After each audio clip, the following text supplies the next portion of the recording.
YouTube ઉપર એ ગીત viral થયું.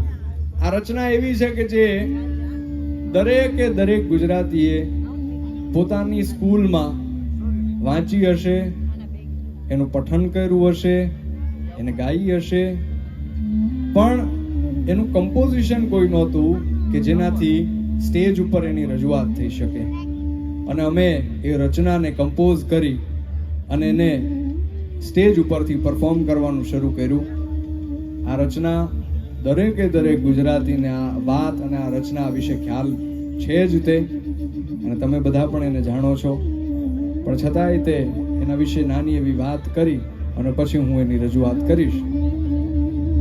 આ રચના જ્યાં લખાણી એ ધરતી એટલે કે હોરઠ ધરા જગ જુની અને ગરબો ગઢ ગિરનાર, એના હાવજડા હે જળ પીએ અને નમણા નર ને નાર, કેડણ કે હાવજ ડુંગરે જેના નદીએ હે જળની, એને પાણે પાણે પાણે વાતું પડી એવી ગાંડી અમારી ગીર, ગાંડી અમારી ગીર, ગાંડી અમારી ગીર. ડણકે હાવજ ડુંગરે જેના નદીએ હેંજળ નીર, એને પાણે પાણે વાતું પડી એવી ગાંડી અમારી ગીર. પણ પાણે પાણે વાતું શેની પડી છે? દાતારીની, ભક્તિની, શૂરવીરતાની, ત્યાગની, બલિદાનની, સમર્પણની જ્યાં વાતો પડી છે એવી હોરઠની ધરતી.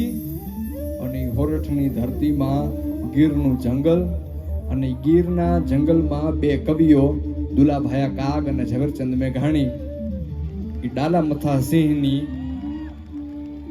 મથા સિંહના દર્શન કરવા અને ત્યાં રહેવા વાળા માલધારીઓની મહેમાન ગતિ માણવા માટે થઈને ગયા છે.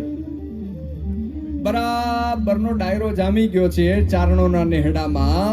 ઝવેરચંદ મેઘાણી અને દુલાભાયા કાગ એક પછી એક પોતાના કાવ્યોની રજૂઆત કરી રહ્યા છે, દુહાઓની રજૂઆત કરી રહ્યા છે, કવિતાઓનું પઠન કરી રહ્યા છે. અને ડાયરો જામી ગયો છે, એમાં અચાનક તે રીડ પડી કે હાવજ આવ્યો, હાવજ આવ્યો. અવાજ સાંભળતાની હારે બેઠેલા એ 15-20 માણસો ઝવેરચંદ મેઘાણી, દુલાભાયા કાગ એ ઊભા થઈ અને જોવા જાય તો ચારણોના નેહડામાં ડાલા મથો સિંહ તો છે, પણ દ્રશ્ય કાંઈક જુદું છે. દ્રશ્ય કઈ રીતના જુદું છે કે ડાલા મથો સિંહ છે, એની સામે એક 14 વર્ષની ચારણની દીકરી હાથમાં ડાંગ ઉપાડીને ઊભી રહી ગઈ છે અને કહે છે કે ગીરના કુત્તા ઉભો રહેજે, ઉભો રહેજે. પોતાની ગમતી વાછડીનો શિકાર સિંહ ન કરે એટલા માટે કોઈ અસ્ત્ર કોઈ શસ્ત્ર વગર ખાલી એક હાથમાં ડાંગ ઉપાડી અને 14 વર્ષની દીકરી સિંહની સામે ઊભી રહી ગઈ છે અને કહે છે ગીરના કુત્તા ઉભો રહેજે. અને આ દ્રશ્ય જોઈ અને ઝવેરચંદ મેઘાણીને પોતાની આંખો ઉપર વિશ્વાસ નથી આવતો કે આ દ્રશ્ય જે હું જોઈ રહ્યો છું એ શું છે, આ સત્ય છે, અને વિશ્વાસ નથી આવતો. અને ત્યારે એ ઘટનાને પોતાની આંખે જોઈ અને ઝવેરચંદ મેઘાણી એક કાવ્યની રચના કરે છે. એ કાવ્ય એટલે ચારણ કન્યા. એ ચારણ કન્યા કાવ્યની અંદર સૌથી પહેલા ઝવેરચંદ મેઘાણી એ ડાલા મથા સિંહનું વર્ણન કરે છે. એ સિંહ કેવો છે? હાવજ કરજે, હાવજ કરજે, રાવણનો રાજા કરજે, ગીરકાંઠાનો કહેરી કરજે, રાવત કુળનો હરી કરજે, કડપાતળ યોગો કરજે, માં પાડી માથે લો કરજે. હાવજ કરજે, હાવજ કરજે, રાવણનો રાજા કરજે, ગીરકાંઠાનો કહેરી કરજે, રાવત કુળનો હરી કરજે, કડપાતળ યોગો કરજે, માં પાડી માથે લો કરજે. જાણે કો જો ગંદર કરજે, નાનો જેવો સંદર કરજે. જાણે કો જો ગંદર કરજે, નાનો જેવો સંદર કરજે. જાણે કો જો ગંદર કરજે, નાનો જેવો સંદર કરજે. ડુંગરના ગળામાં કરજે, કણબી નાખે હરમાં કરજે, ગિરગોની ગોહરમાં કરજે, ઉગમણો આથમણો કરજે, ઉગમણો આથમણો કરજે. હાવજી કરી દે, હાવજી કરી દે, વનરા વનનો રાજા કરી દે. હાવજી કરી દે, હાવજી કરી દે, વનરા વનનો રાજા કરી દે. હાવજી કરી દે.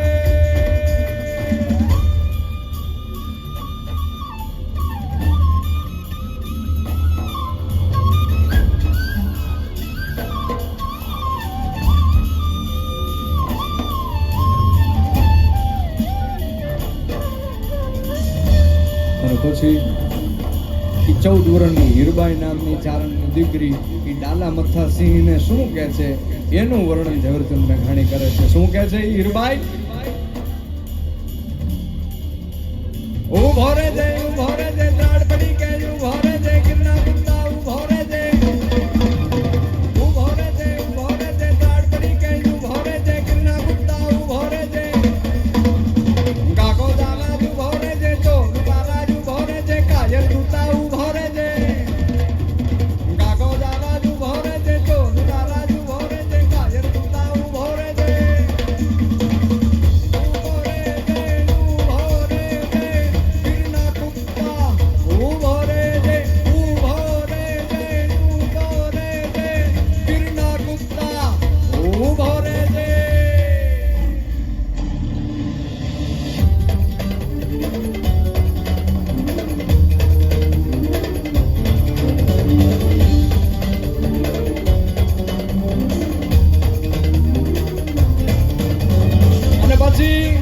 ઝવેરચંદ મેઘાણી 14 વર્ષની ચારણ કન્યાનું વર્ણન કરે છે. એ ચારણ કન્યા કેવી છે?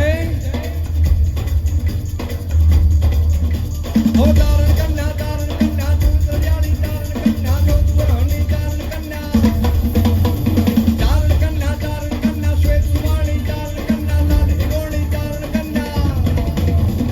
જગદંબાશી ચારણ કન્યા, પાછળ દોડી ચારણ કન્યા, લાલ હિંગોળી ચારણ કન્યા. જગદંબાશી ચારણ કન્યા, હિંગોળી ચારણ કન્યા, આવે ચારણ કન્યા. ડાંગ ઉઠાવે ચારણ કન્યા, લાડ ગજાવે ચારણ કન્યા, આગ ચરંદી ચારણ કન્યા, જોવન વંદી ચારણ કન્યા. ચારણ કન્યા, ચારણ કન્યા, દુર્ગણની ચારણ કન્યા, જગદંબાશી ચારણ કન્યા. ચારણ કન્યા, ચારણ કન્યા, શ્વેત સુવાળી ચારણ કન્યા, જગદંબાશી ચારણ કન્યા. અને એ વખતે ઝવેરચંદ મેઘાણીને એ નાની એવી દીકરી, નાની દીકરી જેવી નથી, પણ દ્રશ્ય કેવું લાગે છે કે અસુરોને મારવા, રાક્ષસોનો સંહાર કરવા જાણે માં ભગવતી જગદંબા અખિલ બ્રહ્માંડ ભાંડોદરી જાગૃત થઈ હોય એવું દ્રશ્ય લાગે છે. અને એટલા માટે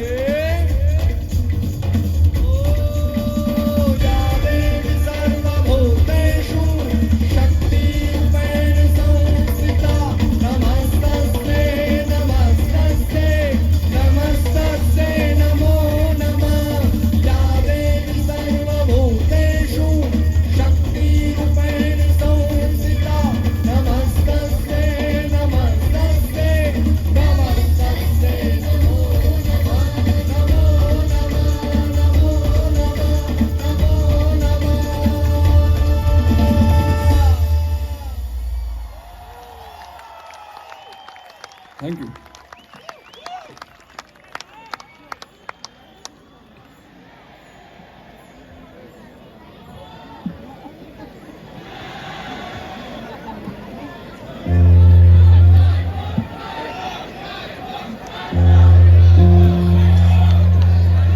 હવે જે રજૂઆત કરીએ છીએ અને અમે અમારા કોન્સર્ટ્સમાં પિયાનો મેડલી તરીકે ઓળખાવીએ છીએ.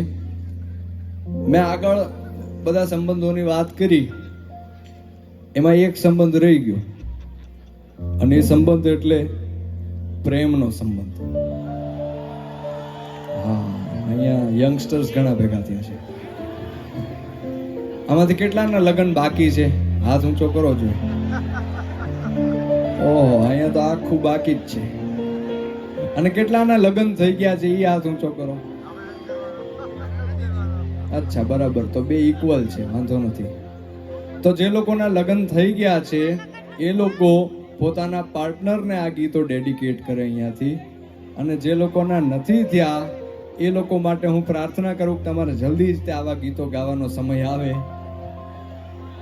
તમને પણ તમારા લાઈફ પાર્ટનર જલ્દી જ મળી જાય, અને એવા પ્રેમના ગીતો અહીંયાથી રજૂ કરીએ છીએ. અમારા ગમતા અને ગુજરાતીઓને ગમતા કેવા છે?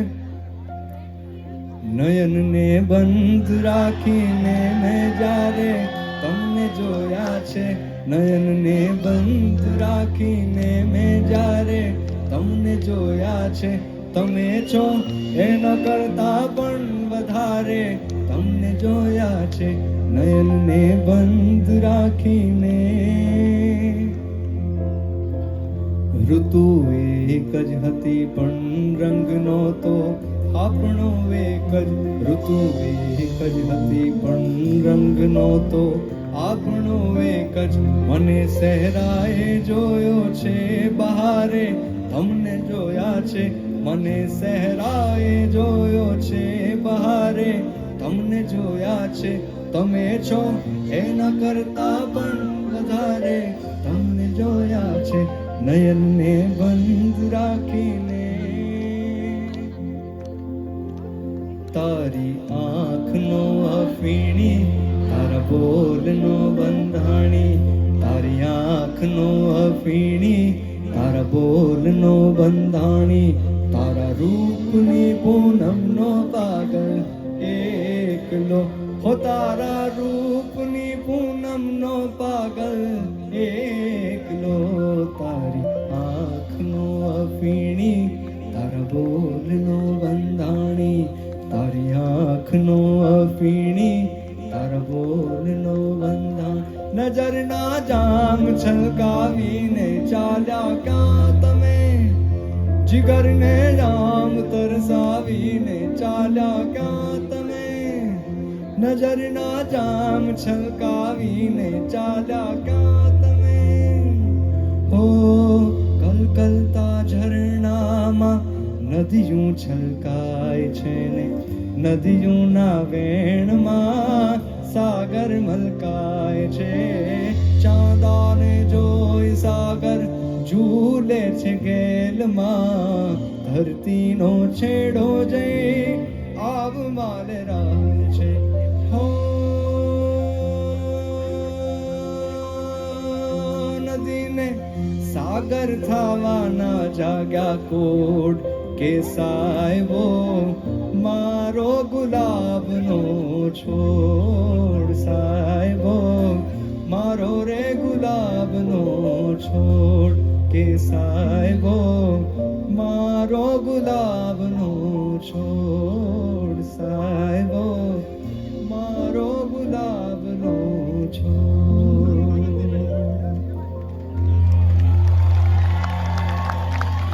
વચ્ચે એક ટ્રેન્ડ આવેલો ઇન્સ્ટાગ્રામમાં કે I don't believe in soulmates, but hey તને જાતા જોઈ પનગટની વાટે મારું મન મોહી ગયું, હે તારા રૂપાળા ગોરા ગોરા ઘાટે મારું મન મોહી ગયું, મારું મન મોહી ગયું, મારું મન મોહી ગયું, મારું મન મોહી ગયું, મારું મન મોહી ગયું.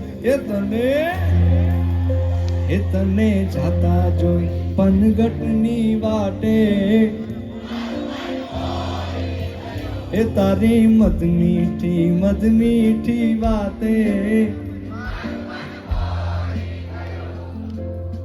રાસ રમતી ને આંખને ગમતી, રાસ રમતી ને આંખને ગમતી, ઓલી પૂનમની રડિયાળી રાતે મારું મન મોહી ગયું, મારું મન મોહી ગયું, મારું મન મોહી ગયું, મારું મન મોહી ગયું, મારું મન મોહી ગયું. એ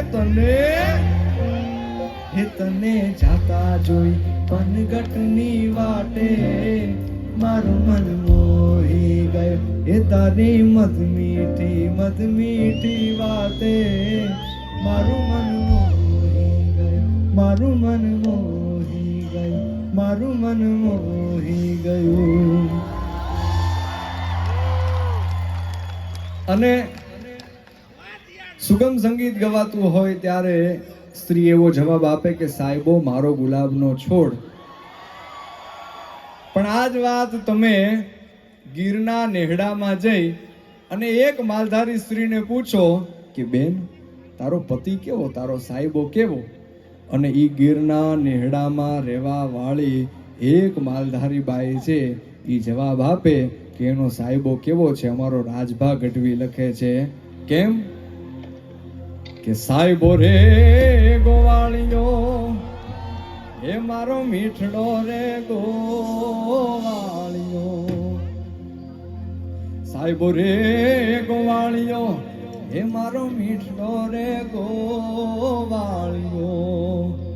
અને હું રે ગોવાળણ ગીરની મારી શ્યામ રાધાની જોડલી, એ હું રે ગોવાળણ નેહની મારી શ્યામ રાધાની જોડલી.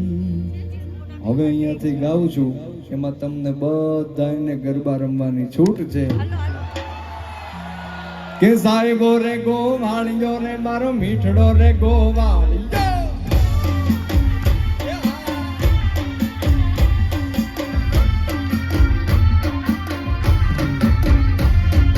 સાહેબો રે ગોવાળિયો રે મારો મીઠડો રે ગોવાળિયો,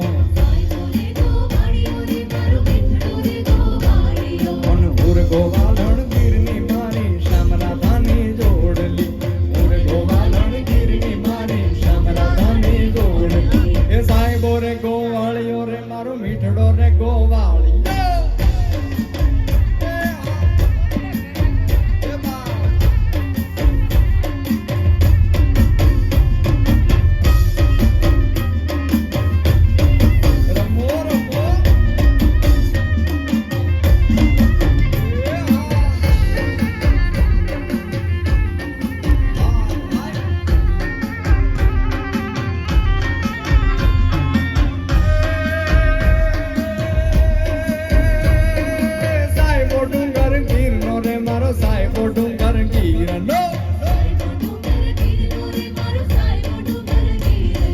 સાહેબો ડુંગર ગીરનો રે મારો સાહેબો ડુંગર ગીરનો, ઉર ડુંગર ડાની વીજળી મારા વાલમાં હારે શોભતી, ઉર ડુંગર ડાની વીજળી મારા વાલમાં હારે શોભતી. એ સાહેબો રે ગોવાળિયો રે મારો મીઠડો રે ગોવાળિયો.